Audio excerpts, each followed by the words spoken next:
tragic mishap. Tragic mishap. A tragic mishap. That's how the Israeli government is describing its double-tap bombing of a hospital and killing of several journalists. But this is not the first time the Israeli government has committed a live-streamed war crime and then told all of us that it was just an accident, a mistake. Here are 10 times the Israeli government has committed what they call errors, mistakes, and tragic mishaps. On December 15th of 2023, Israeli soldiers shot and killed shirtless, unarmed Israeli hostages who were waving a white flag and crying out for help. The Israeli military said they mistakenly identified the 3 people waving a white flag as a threat. Days later, on December 24th, Israeli forces airstruck a Gaza refugee camp, killing 86 people.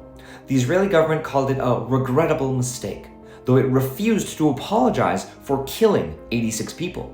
In March of 2024, Israeli forces released a video of them striking 2 men, bragging about the elimination of terrorists. They later admitted that a bike one of the men was holding was mistakenly marked as a rocket launcher.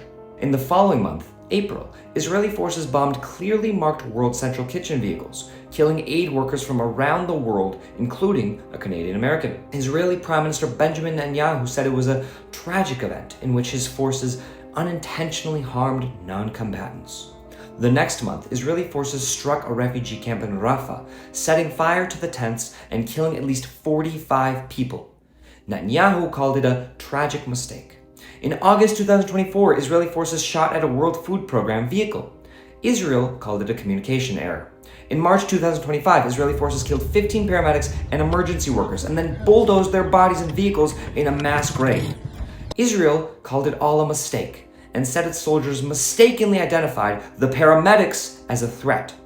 In July 2025, Israel attacked dozens of people near a water distribution site, killing at least 10 people, including 6 kids. Israel said that it was a technical error. Days later, Israel bombed Gaza's only Catholic church, where the late Pope Francis called almost daily, killing 3 people. Israel called it a mistake.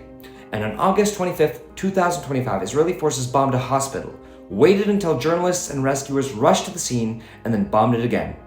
Netanyahu called the double-tap attack a tragic mishap. And that's all only what Israel has called a mistake. There are hundreds more attacks just like these that Israel has not apologized for. Hopefully, the pattern is clear to you.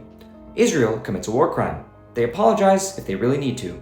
They face no consequences. And then, what was a mistake before becomes routine afterwards.